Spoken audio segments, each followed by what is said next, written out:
Bienvenue au Forum de Moudjahid. S'il vous plaît, on va commencer. Nous avons le plaisir de recevoir ce matin parmi nous un confrère, M. Ammar Belhimer, qui est aussi président de la commission politique de l'instance de dialogue. M. Belhimer, bonjour. On va donner un petit moment à M. Belhimer pour nous faire une petite introduction, pour encadrer un petit peu les débats, et on passera aux questions juste après. M. Belhimer, à vous la parole. Merci, bienvenue. Donc voilà, nous venons au terme d'une mission qui nous a été impartie au sein de l'instance de médiation et de dialogue par le Forum de la société civile, pour qu'on sache d'où vient la commande, j'allais dire. C'est une expertise à la demande du Forum de la société civile qui réunit 71 associations. Et c'est un exercice qui a duré 2 mois. 2 mois d'écoute de la société civile, des partis politiques et des personnalités. C'est un exercice, il faut le rappeler, qui a été mené, réalisé sur notre temps de congé légal, bénévolement. J'ai l'habitude de me faire payer mes expertises en tant que professeur de droit, mais c'est la seule fois où j'ai refusé de toucher 1 centime. Voilà, pour que ça soit clair. Ce n'est pas une honte de se faire payer un service quand on est professeur et spécialiste d'une chose. J'ai l'habitude de faire des études, mais dans ce cadre-là, pour éviter tout tout équivoque, on a refusé solennellement, dès le début, d'être rémunéré. Donc, la seule rémunération, j'allais dire, est la satisfaction morale de servir son pays à un moment de forte turbulence politique et géopolitique. La mission a été menée dans un contexte qui malheureusement est marqué par l'absence de médiation aussi bien dans son volet social que politique, et également par la faiblesse du dialogue, qui est une vertu traditionnellement établie dans notre pays, mais qu'on a perdu depuis un certain temps, malheureusement. Faute d'écoute mutuelle, faute d'échange mutuel et faute de respect mutuel. Donc ce double écueil a rendu la médiation ardue, d'autant plus ardue, c'est le juriste qui parle, que nous assistons depuis notamment 2012, depuis la nouvelle loi organique sur les associations, nous assistons à une érosion des espaces de débat, avec une médiation sociale corsetée, bridée, d'une part, et une médiation politique déficiente. La médiation sociale est, vous le savez, soumise à un dispositif contraignant depuis 2012, et elle favorise les associations de collaboration et d'allégeance qui sont très majoritaires et qui malheureusement n'existent qu'à la veille des élections dans notre pays. Conclusion, l'Algérie dispose aujourd'hui de milliers d'associations, mais elle n'a pas de société civile. Nous, en droit, on dit que la condition technique d'existence d'une société civile, c'est l'existence d'associations indépendantes et libres. Or, ce préalable technique n'existe pas dans notre pays, d'où la faiblesse de la société civile, d'où l'absence de médiation sociale qui fait que il y a l'effervescence à laquelle nous assistons. On peut même dire que le Hirak est la preuve qu'il n'y a pas de société civile et qu'il n'y a pas d'espace de médiation, que ce soit au niveau institutionnel ou social. À côté de cela, nous avons une médiation politique qui, elle, est déficiente. Nous savons très bien, pour aller vite, j'aime bien une expression de l'ancien responsable du FLN, Abdelhamid Mahri, qui était pour moi une référence, et qui a soutenu à juste titre que le dispositif politique qui a été construit dans notre pays était le produit de ce qu'il appelait la maison de l'obéissance, d'Arta, à l'exception notoire du FLN qui n'avait pas besoin d'agrément, c'est un parti qui a été hérité de la guerre de libération, et du FFS qui n'avait pas d'agrément, tous les partis soumis à l'agrément sortaient de ce qu'il appelait la maison de l'obéissance. Donc, et cela nous donne un peu un héritage empoisonné qui empêche également l'existence d'un espace de médiation, puisque dans les autres pays, les partis politiques sont des institutions de médiation. C'est le vis-à-vis entre l'État et les citoyens. Et c'est le vis-à-vis, j'allais dire, démocratique, qui est soumis à des normes de représentation, ainsi de suite. Fort heureusement, nous avons un héritage qui est de dialogue qui permet de compenser l'absence d'espace de médiation. Donc, l'érosion des espaces de médiation est tempérée par le recours récurrent au dialogue dans la gestion des conflits internes dans notre pays. Le problème, c'est que l'héritage millénaire et séculaire du dialogue, que ce soit du petit village kabyle Tejmaat jusqu'à la charte de Brienne, qui est un peu l'exemple le plus récent de l'aboutissement d'un processus de dialogue, cet exercice, de mon point de vue, et c'est un point de vue de Belhimer, s'exerce dans un contexte particulier. Aujourd'hui, c'est un contexte de prévalence du facteur externe dans la crise algérienne. Cette prévalence, de mon point de vue, du facteur externe ne fait aucun doute et témoigne de la primauté de la contradiction principale par rapport à la contradiction fondamentale. La contradiction principale qui est prévalente aujourd'hui est celle qui oppose les intérêts nationaux de l'Algérie comme État-nation, dans un contexte qui ne fait plus part à l'État-nation, à des agendas extérieurs. Un État-nation qui essaie de survivre dans un contexte géopolitique soumis à des agendas extérieurs qui sont prééminents. Cette contradiction principale me paraît prévaloir sur la contradiction fondamentale parce qu'on peut faire défiler un peu les pancartes pour se rendre compte que la revendication sociale est accessoire dans le Hirak. On ne revendique pas des salaires, on ne revendique pas des logements, on revendique autre chose qui relève, de mon point de vue, de la contradiction principale. Donc,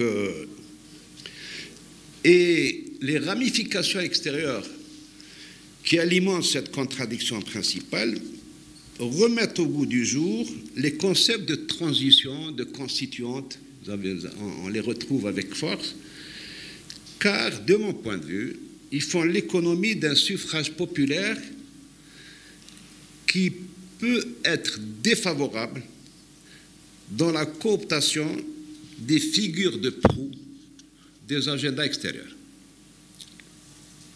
Elle convoque principalement les libertés pour faire l'impasse sur l'exercice démocratique. On oppose les libertés à la démocratie.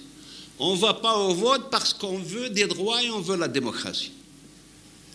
Il est vrai que cette équation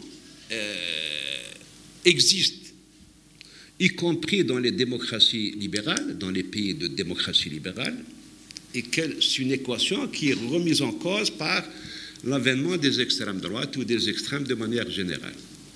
En Algérie, elle s'exprime de façon particulière, c'est qu'on a l'impression que les partisans de la transition et de la constituante ne veulent pas laisser le peuple choisir parce qu'ils ont peur du verdict du peuple. C'est comme s'ils opposaient leur liberté à la liberté du peuple.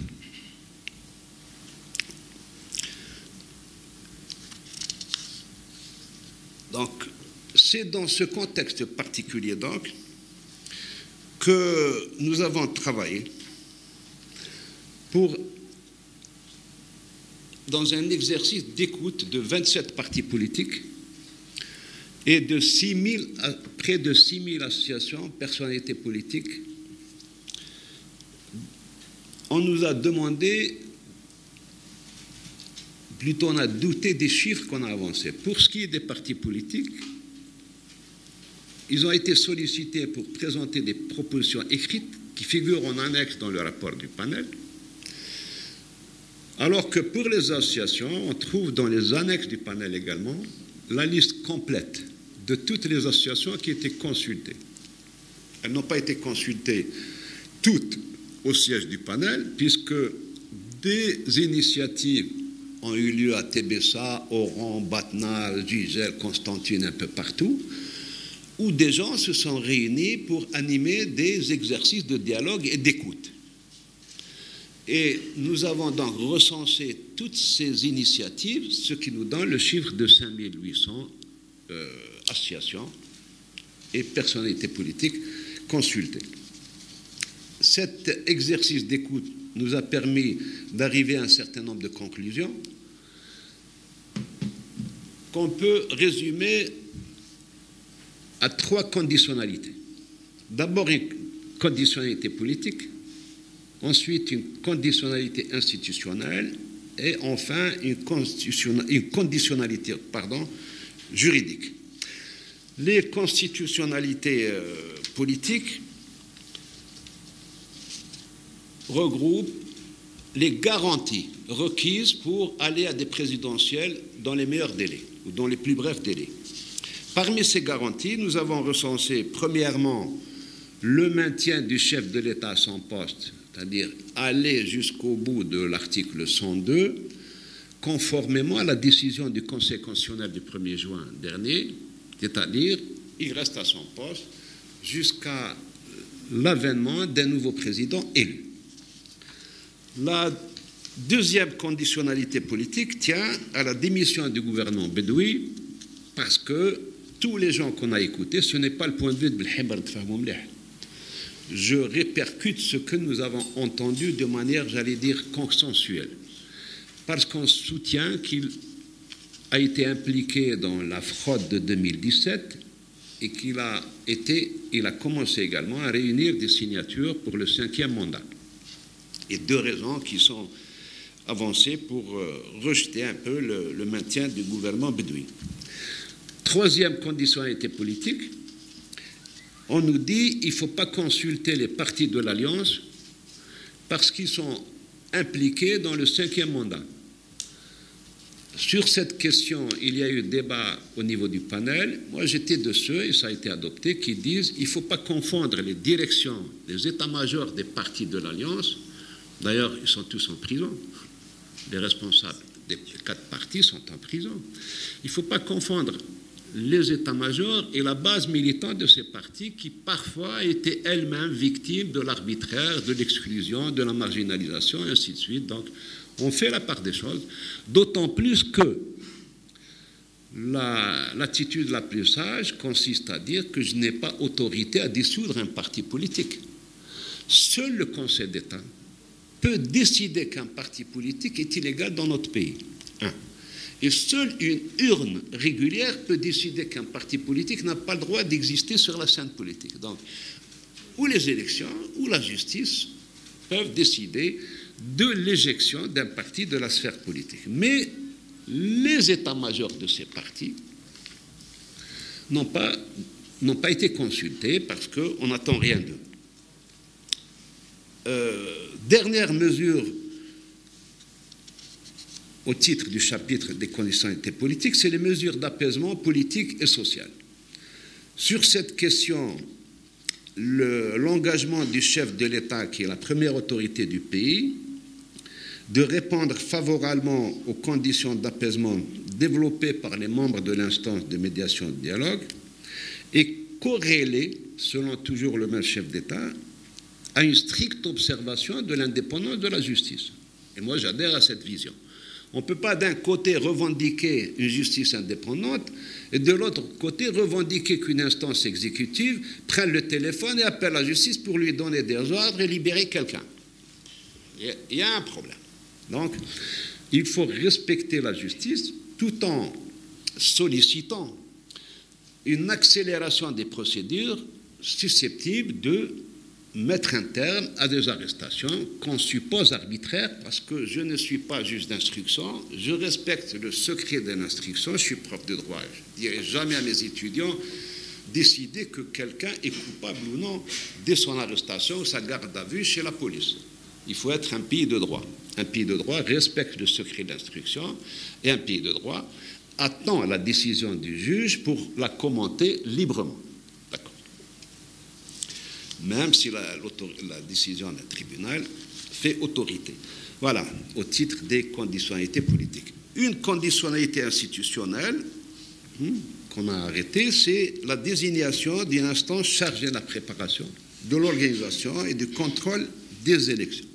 Celle-ci assurant la totale neutralité de l'administration. Donc, le texte a été depuis adopté, avec principalement, je vous résume ces dispositions si vous ne l'avez pas lu, j'essaie de traduire de l'arabe, des dispositions générales qui énoncent à l'article 2 que l'autorité qui veille aux élections à son siège à Alger, mais qu'elle a des démembrements dans les wilayats et à l'extérieur du pays, donc pour la diaspora.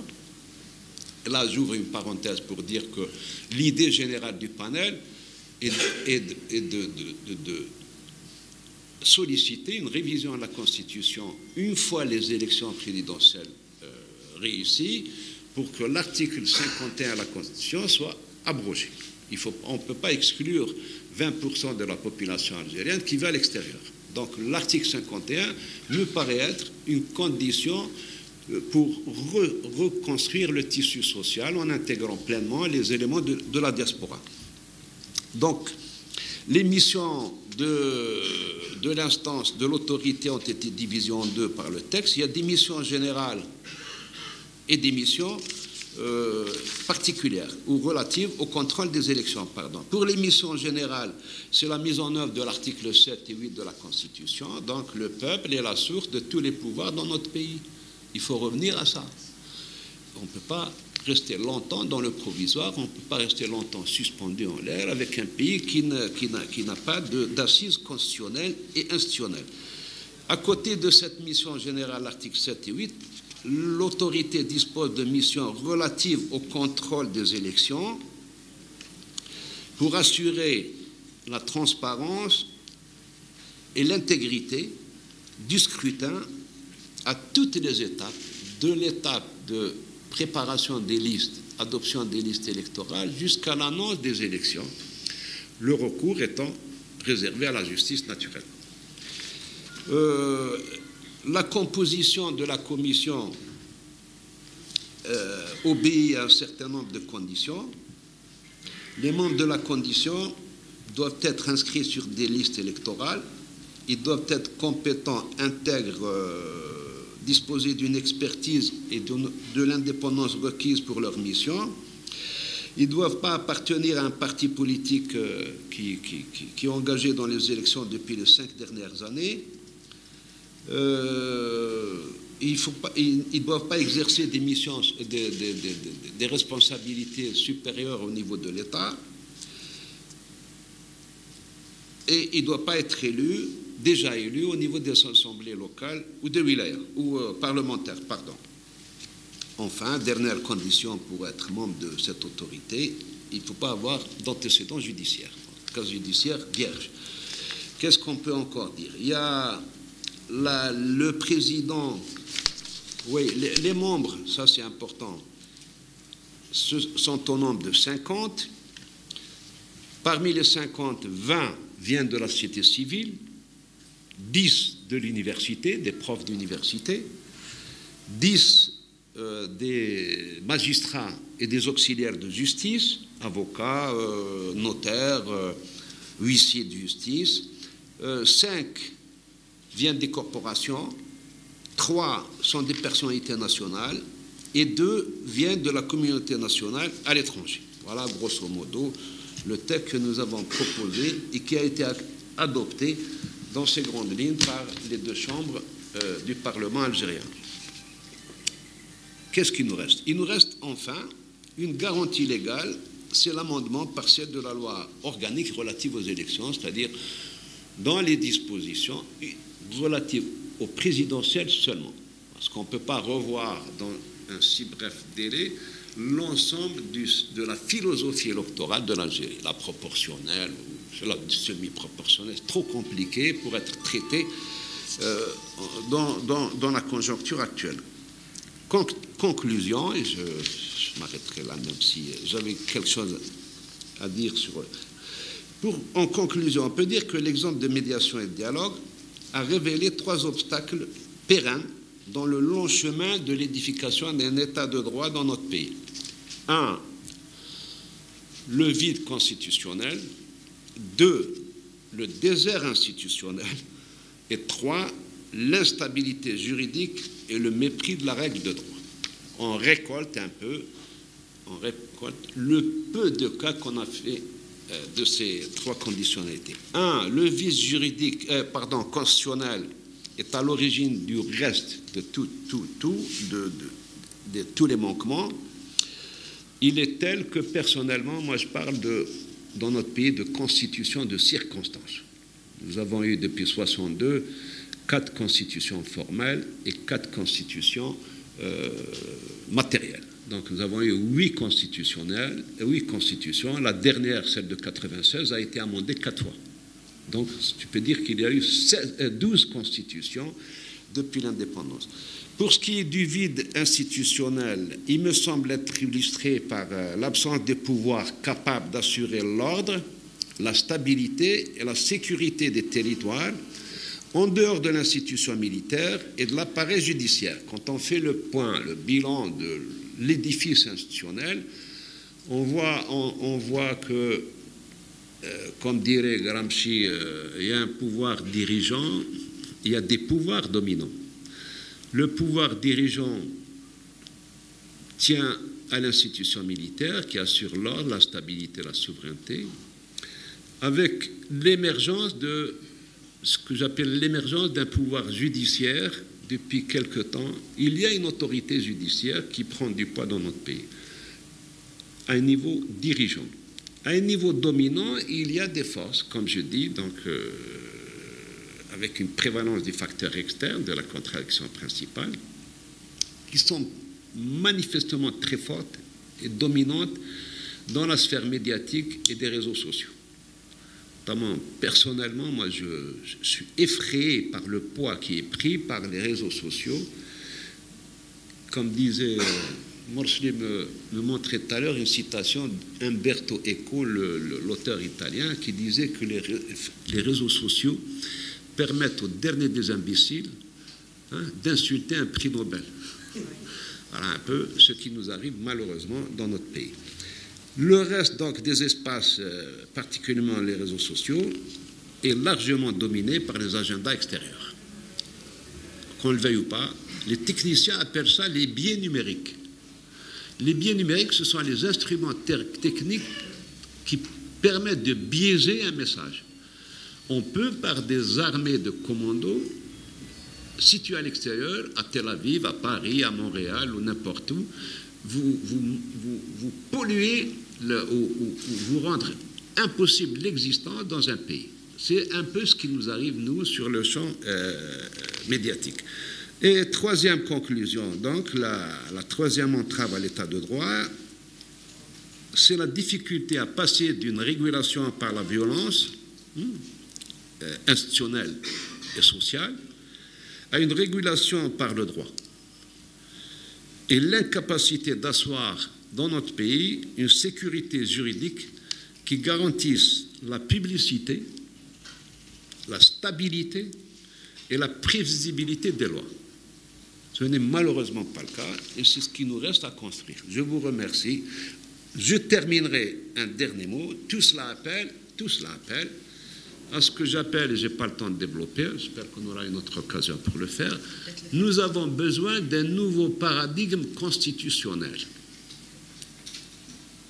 نحن في حاجة إلى نموذج دستوري جديد كما نحن في حاجة إلى نموذج اقتصادي وسياسي جديد. Nous avons besoin d'un nouveau paradigme constitutionnel comme nous avons besoin d'un nouveau paradigme économique et politique. Ce paradigme constitutionnel, je le vois en rupture avec la rente pétrolière qui est la matrice du pré-État dans notre pays. Et ce nouveau paradigme constitutionnel doit nous permettre d'absorber le déficit démocratique qui nous sépare de l'État de droit. Voilà un peu les grandes conclusions que je tire de cet exercice. Je vous remercie. Merci, M. Belhimer. Vous venez de nous citer les difficultés dans lesquelles le panel a travaillé. Je vous rappelle que le panel, l'une des ambitions principales du panel, c'était de réunir le consensus, ou à défaut l'adhésion à une élection présidentielle. Est-ce que vous estimez que cette mission a été accomplie? Maintenant qu'on sait que les partis politiques boudent un petit peu le panel et la population le critique, est-ce que vous estimez que votre mission de réunir le consensus et l'adhésion au présidentiel a été réalisée? Je pense qu'elle a été complètement, elle a été menée à bien parce que pour deux raisons. D'abord, on ne s'est pas contenté de notre mission d'écoute. On a également pris en charge et pris en considération toutes les plateformes antérieures au panel. La plateforme de Mbnian, de Mazafran. Nous avons pris tout ce qui a été dit avant nous, même si il relève de gens qui étaient contre. Le problème, c'est que ce sont des gens qui sont sur la place, qui sont des partis agréés. On est obligé de tenir compte de leur point de vue. Lorsque vous lisez la plateforme de Mbnian, elle dit « Nous voulons des élections présidentielles dans les 6 mois. » Elle a eu lieu le 6 juin. Donc, ils les veulent. Pourquoi alors, quand tu calcules 6 juin, ils les veulent le 6 décembre? Eh bien, elles auront lieu en décembre. La plateforme de Mbnian.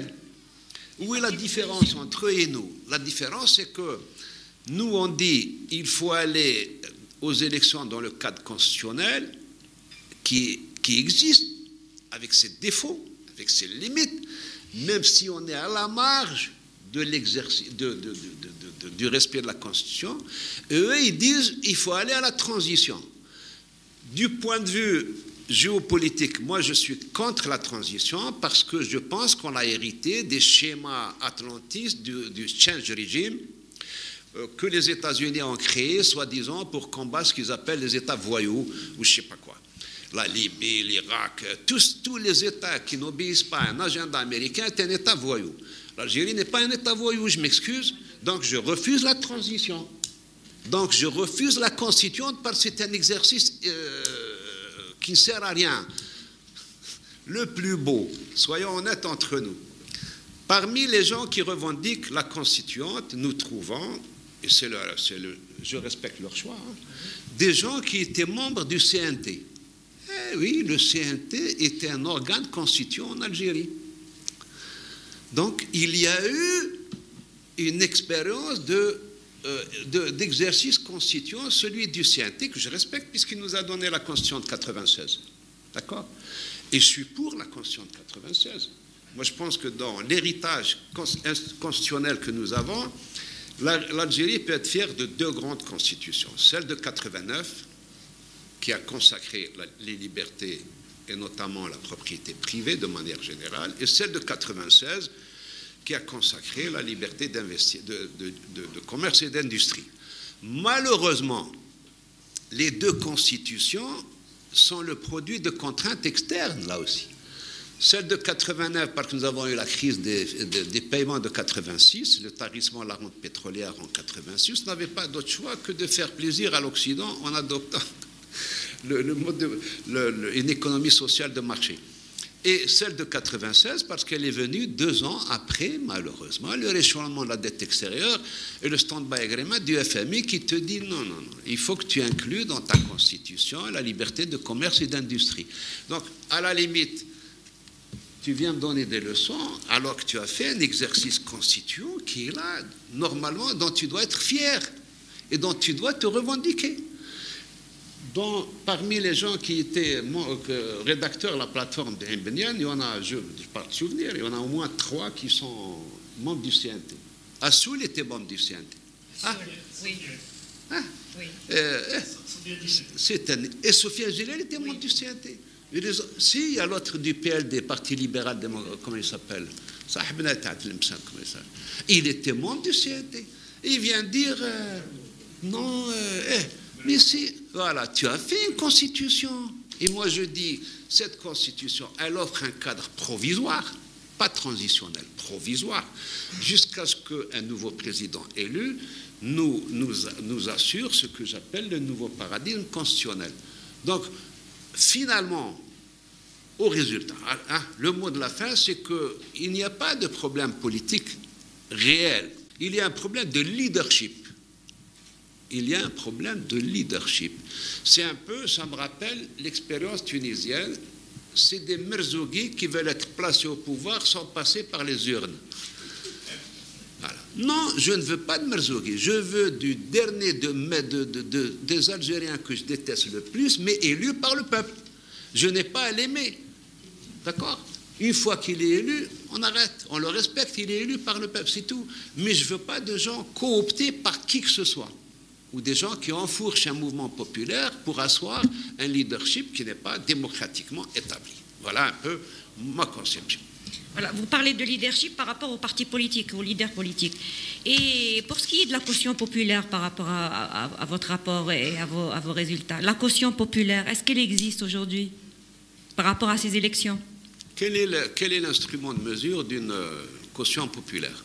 Dans les pays démocratiques, c'est les sondages et l'urne. Aujourd'hui, c'est le Hirak et la marche de vendredi. Le Hirak est un mouvement pluriel. Moi, je suis dans le Hirak depuis le début. Oui. Parce que j'ai toujours été contre le 4e et le 5e mandat. Même le 4e, c'était contre. D'accord? Et avant, je préfère me taire, puisque j'étais directeur de publication d'un quotidien Demain l'Algérie qui a arrêté de paraître le jour de l'élection de Bouteflika. Avril 99, avec un titre, vous pouvez voir à la Bibliothèque nationale, le titre était, dernier titre de Demain l'Algérie, le dernier des dictateurs. Et la photo de Bouteflika sur toute la une. Depuis, je n'ai plus exercé. Voilà. Donc, il faut être clair, moi j'étais dans le Hirak depuis le début, oui. Mais sans haine aucune. Qu'on se mette d'accord. C'est un combat politique. Il n'y a pas de haine à avoir vis-à-vis de qui que ce soit. Et on constate que le Hirak, un, il est pluriel. Deux, il a connu une évolution. Il est un peu trop tôt pour faire l'analyse, mais je dis de visu, ce qu'on observe, quoi. Dans les premiers temps, tu peux dire qu'il y avait prévalence des couches moyennes et des couches moyennes supérieures en termes d'image, puisque c'est aussi une guerre d'image, le Hirak. C'est les images qu'il renvoie de lui dans les réseaux sociaux qui font l'idée que nous avons de Hirak. Au début, tu peux dire que c'est le discours, l'image des couches moyennes, des couches moyennes supérieures. La ballerine, les gens qui dansent, les couples qui font des valses. Oui, c'était très beau. Hein. C'est l'image que j'aurais aimé vendre à l'étranger, même si elle est un peu précaire et provisoire. D'accord. Deuxième aspect, il y a deux moments dans chaque manifestation de Hirak, le vendredi. Il y a ce que j'appelle l'avant et la pré-prière. Oui. Avant la prière, c'est un profil particulier. Après la prière, c'est un autre profil. Tout cela, c'est la pluralité de gens du Hirak. Et ensuite, dans l'évolution des revendications. Puisque nous sommes, entendons-nous, hein, nous sommes dans une guerre de slogans et non pas dans une guerre de programme. C'est vraiment le premier qui arrive qui dit, bien que ce n'est pas gratuit. J'ai milité avant 88 dans des partis de gauche et je sais que tout a un prix. Quand tu fais une banderole, il y a quelqu'un qui la paye. D'accord? Oui. Marx dit qui paye le violon choisit la musique. C'est celui qui choisit le slogan qui paye la banderole. J'ai envie de savoir qui paye la banderole pour savoir qui paye le slogan. Je dois avouer que je ne peux pas répondre à cette question parce que je n'ai pas de compétence. On a la compétence requise pour le faire. il y a des services spécialisés, à eux de nous apporter un peu la réponse à cette question. Voilà un peu ce que j'ai. Oui. Vous dites, M. Belheimer, que dans l'écoute que vous avez fait avec les partis, la société civile, il y a eu des conditions. Parmi ces conditions, le préalable du départ du gouvernement bedoui. Et vous-même, vous dites que la confiance ne saurait être établie avant le départ du gouvernement. Il n'y a pas eu de départ, et je ne crois pas qu'il va y avoir de départ. Et quel est votre avis sur ça? Écoutez, nous, on est une instance de consultative, hein, oui, entre guillemets, ad hoc, provisoire, ad hoc, c'est-à-dire elle est là pour une mission. La mission du panel s'arrête à la remise du rapport au chef de l'État. On a remis un rapport au chef de l'État dans lequel il y a cette revendication exprimée par 27 partis du départ du gouvernement bedoui. Exprimée par le panel aussi au début, M. Belheimer. Hein? Exprimée par le panel aussi, par les membres du panel au début. Dès le début, parce que tous les responsables de partis que nous avons écoutés nous disent on ne peut pas restaurer la confiance avec le gouvernement actuel. Donc on a transmis. Bien que, même si, je ne sais pas, on peut avoir l'avis qu'on veut, mais nous ne sommes que le réceptacle, c'est-à-dire nous n'avons pas de préalable. Nous avons une feuille blanche, nous la donnons aux gens que nous écoutons, ils la remplissent et après on fait la synthèse de toutes les feuilles qu'on nous a données. C'est un exercice de synthèse, pas plus, d'écoute et de synthèse. Si les partis considéraient que le maintien de Bedoui pouvait se faire, on l'aurait dit. Mais malheureusement, pas un parti ne nous a dit qu'ils peuvent rester. Il y a de la sympathie, effectivement, parmi les gens qu'on a écoutés. On a relevé beaucoup de sympathie pour le ministre de la Justice. Oui. Ils te disent, à l'exception de 2 ou 3 ministres, tout le monde doit partir parce que impliqué jusqu'à l'os avec le 5e monde. Voilà. Oui. C'est pas moi qui le dis. Hein.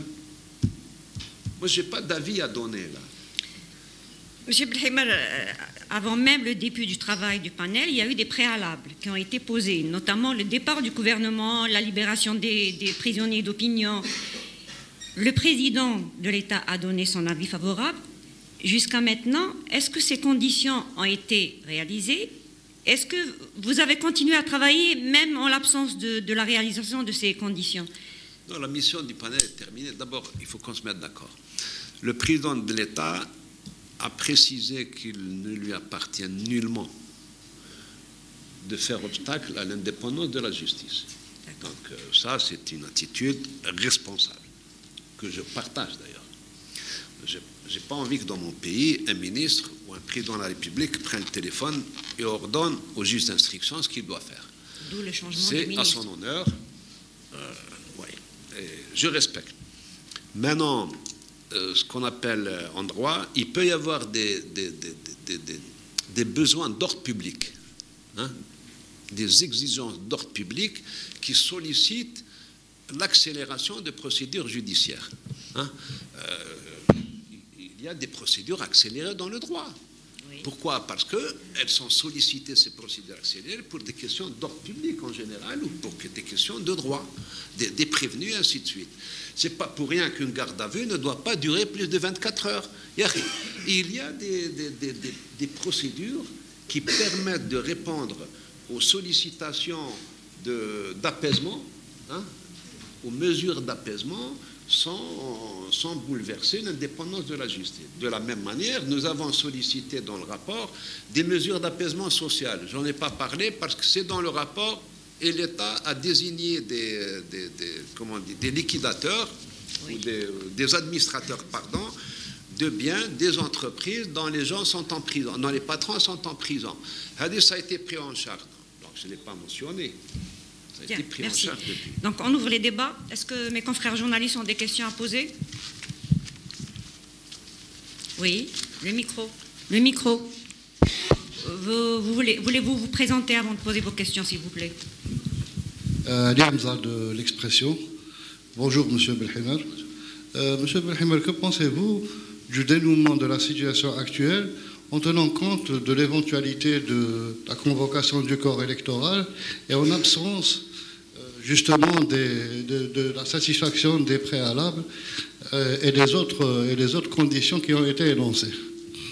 Donc comment voyez-vous le dénouement de la situation par rapport à ces paramètres?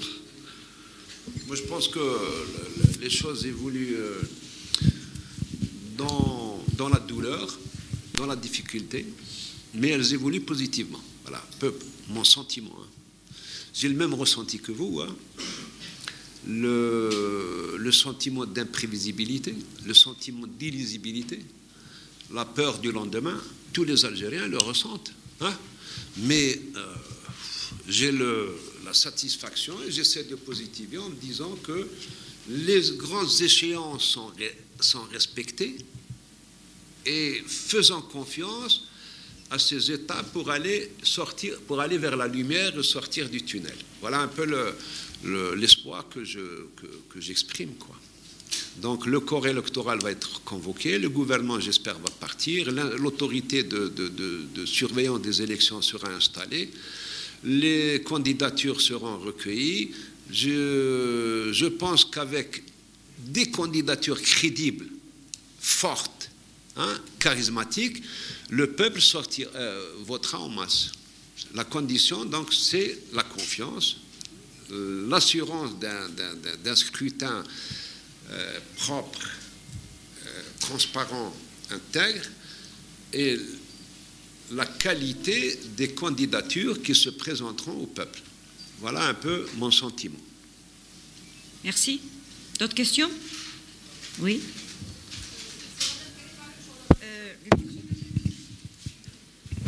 Est-ce que vous avez des informations peut-être à nous fournir par rapport aux prochaines consultations devant être entamées cette semaine par Karim Younes, qui en est sollicité pour choisir la personnalité devant présider l'instance d'organisation des élections et sa composante? Merci. Je pense que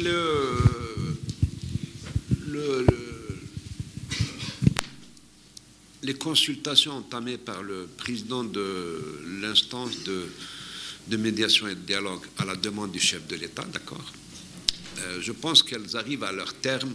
Elles arriveront à leur terme dans les 24 ou 48 heures. Donc, incessamment, on saura qui est le président de l'autorité en charge des élections et on saura qui sont les membres de cette instance, puisque je crois savoir que les organisations socio-professionnelles, pour ce qui est de l'université par exemple, ont été sollicitées pour choisir leur père, puisque c'est parmi ces organisations que sont choisis les membres de l'autorité en charge des élections. Je pense que c'est un exercice qui ne dépassera pas les 48 heures, si ce n'est pas dans la journée, et que le corps électoral sera également, par la suite immédiatement convoqué.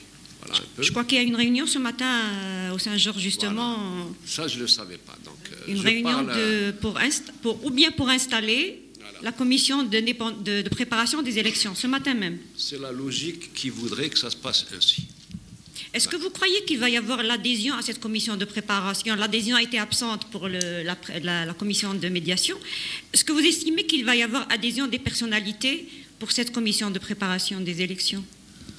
Non, il est évident que pour une part, l'autorité d'organisation des élections sera le reflet de la qualité d'encadrement des associations socio-professionnelles qui sont sollicitées. Si tu vas voir le CNES à l'université, les associations d'avocats, les barreaux, les associations de magistrats, ils vont, puisque les membres de l'autorité sont choisis parmi ces gens-là, ça va te donner une idée de la qualité de ton mouvement associatif. Oui.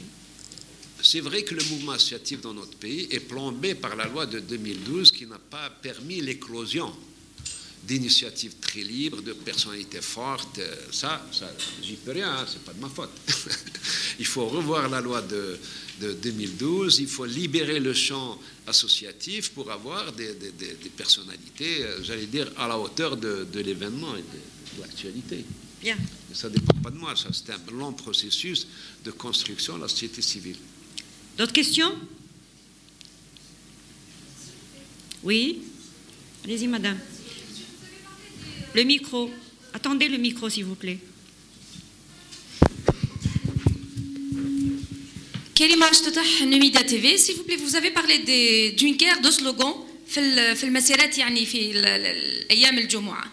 يعني وشنو هذا يعني vous voulez dire quoi s'il vous plaît?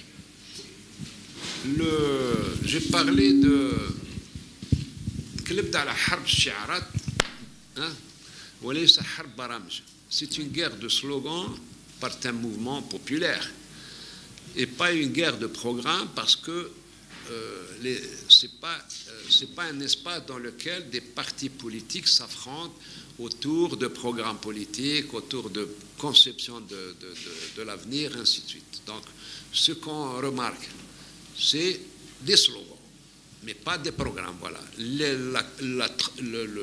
L'évolution qualitative qu'il faut espérer, c'est de passer des slogans au programme. D'accord? C'est-à-dire une guerre d'idées qui aboutit positivement à des modèles de vie, d'existence, de cohabitation, enfin, voilà un peu. Vous avez mentionné tout à l'heure, M. Belhimer, la prévalence de facteurs externes dans cette crise qui a rendu un peu difficile le travail du panel. Expliquez-nous un peu quelles sont ces prévalences externes.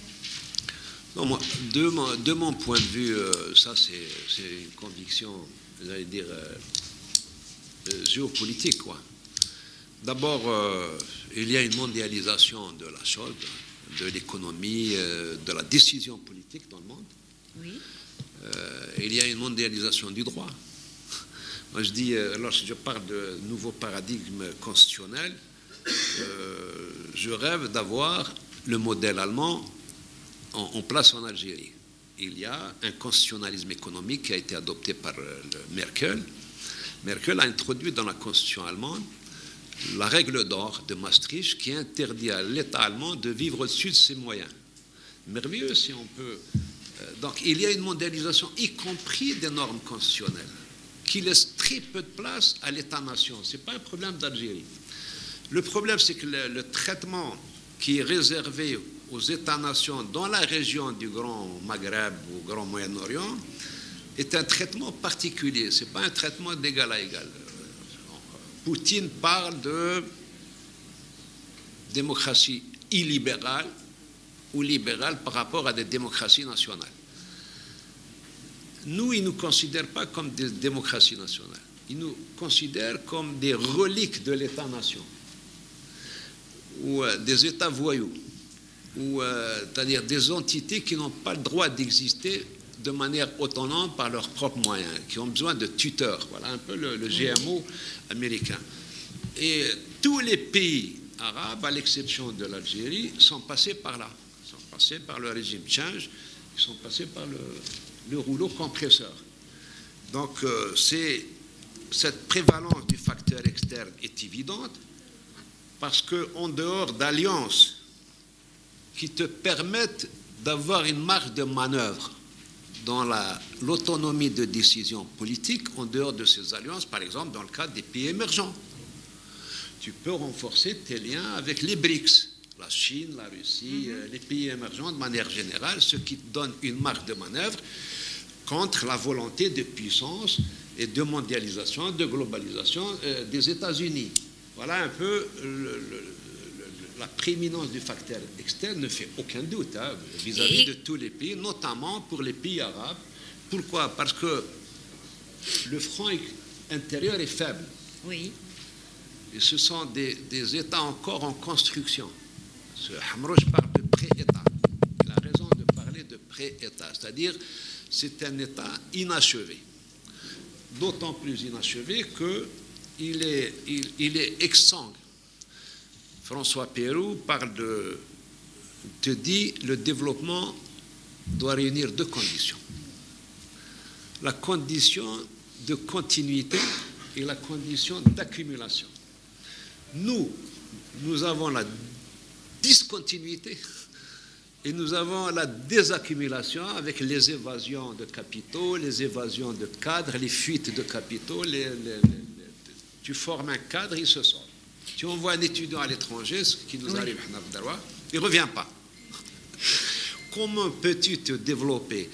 Comment peux-tu terminer la construction de ton État lorsqu'il n'y a pas de continuité, lorsqu'il n'y a pas d'accumulation? C'est impossible. Oui. Voilà. Je reviens, j'insiste sur ces prévalences externes. Comment elles s'expriment justement? Est-ce qu'il s'agit de pression? Est-ce qu'il s'agit d'implication? Comment s'expriment ces prévalences externes et quelles sont ces prévalences? Quel pays exerce sa pression chez nous? Vous savez, on dit dans le droit international, il y a les sujets de droit international et il y a les acteurs du droit international. Les sujets de droit international, ce sont les États, d'accord? Et ce sont les organisations interétatiques. Actuellement, les organisations interétatiques qui font les politiques nationales, ce sont l'OMC pour le commerce, le FMI et la Banque mondiale pour ce qui est des finances, de crédit, des taux de change et de réformes structurelles. Donc ce sont des organisations et des États qui sont sujets, et mieux que ça, le facteur externe est corroboré par l'avènement de ce qu'on appelle des acteurs sur la scène internationale, et ces acteurs sont principalement les ONG. Les ONG participent à l'élaboration des politiques internationales et à la consolidation des facteurs externes. D'accord. Les ONG financent les réseaux sociaux, les ONG financent des associations dans ton pays, les ONG financent l'ingérence extérieure, qu'on le veuille ou pas. C'est à travers les ONG d'ailleurs, à travers les sujets de droit international, les acteurs de droit international, que les sujets que sont les organisations internationales interétatiques et les États interviennent. Donc il y a une interférence entre les acteurs et les sujets qui est évidente et qu'on ne peut pas nier actuellement sur la scène internationale. Et en quoi cela a rendu difficile le travail de la commission de médiation? Écoutez-moi, il faut faire, j'allais dire, des recherches approfondies et spécialisées. Il n'y a qu'à voir les réseaux sociaux. Hein. Moi, je vois les gens qui nous insultent sur Facebook, Twitter. C'est très simple. J'essaie de retrouver la source de l'insulte. Oui. Elle vient Paris, Montréal, Berlin. Elle vient dans les 3/4 des cas de l'extérieur. C'est ce que j'appelle les contremaîtres à distance. Le gars il n'a que ça à faire que t'insulter. Voilà un peu ça, c'est un exercice subjectif. Hein. Voilà. On a fini. Merci, M. Belhimar. Oui. Est-ce qu'il y a des questions? J'ai horreur des gens qui critiquent de l'extérieur. Ce n'est pas du chauvinisme national. D'ailleurs, je vais... Ah ouais, c'est atroce. Est-ce que ces critiques ne sont pas... devant une bière sur une terrasse à Montpellier, ويسب في شرفي ولا في مرسلي ولا في بلحيمة. Non.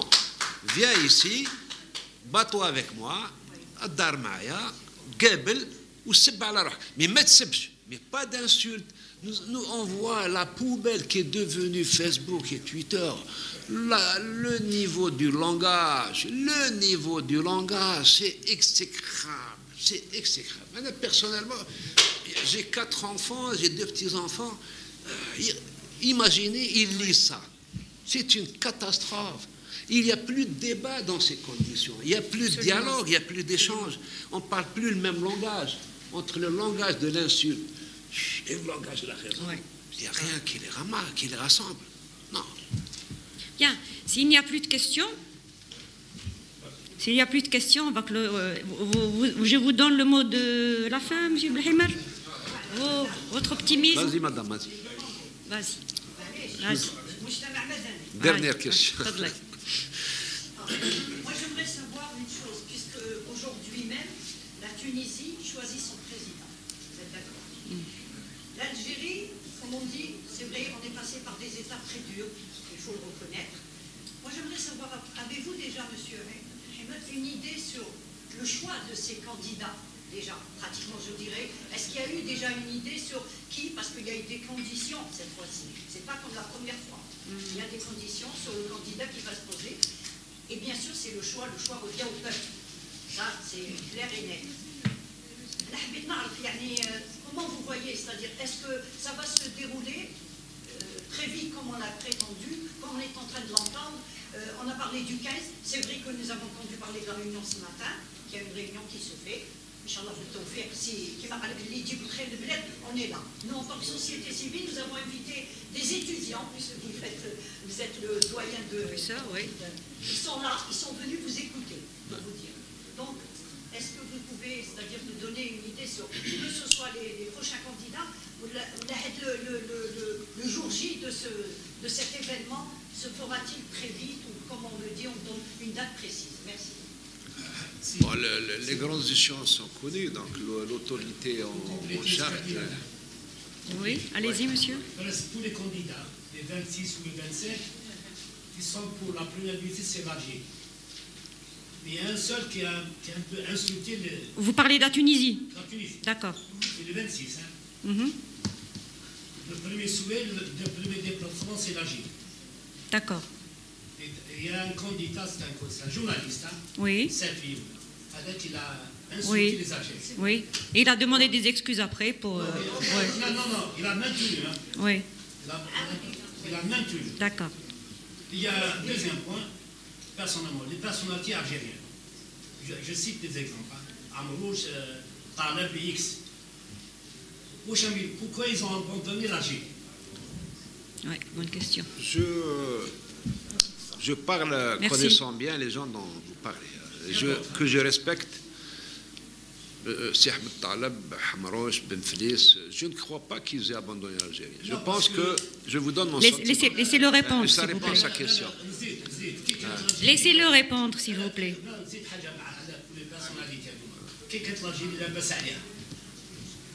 Ils étaient toujours présents. D'emblée, les responsabilités. Qui est مليح. وطوب على بياخذ la responsabilité. Oui, allez-y. Oui, il faut attendre, il faut attendre, il faut attendre. Que j'ai à dire? Moi, je suis toujours resté là. Je connais les gens dont vous parlez, ceux qui sont morts là, Ahmed Mahari. Je respecte beaucoup ces gens-là. Je pense, mon sentiment, c'est que tous les gens qui ont du charisme, de l'autorité, demandent des garanties. Voilà. C'est pour ça que j'ai accepté à la limite, j'allais dire, la mission de travailler dans ce panel. Je me suis dit, ce panel contribue, s'il mène à terme sa mission, à réunir les garanties qui vont faire éclore des candidatures à la hauteur des attentes du peuple et du pays. Si on donne une structure de veille des élections qui est crédible, qui rassure, les gens vont foncer. Oui. Si on ne donne pas de garantie, parmi ces gens-là, donc il y a l'autorité et il y a aussi le départ du gouvernement. C'est psychologique. Il faut un déclic. Je ne vois aucune réserve de la part de Hamrouche, de Taleb ou de Ben Felice s'il y a des garanties que les élections seront transparentes et intègres. Ça, c'est ma conviction, connaissant ces gens-là. Voilà, donc je ne doute pas un instant de leur patriotisme, même si certains, pour des raisons qui les concernent, ont eu des réserves ou de la réserve s'agissant de ce qu'ils observaient sur la scène politique. Voilà un peu pour rester diplomate. Voilà. Merci, M. Belheimer. Je suis obligée de le libérer parce qu'il a d'autres engagements. Merci à vous et merci à vous tous. Saha.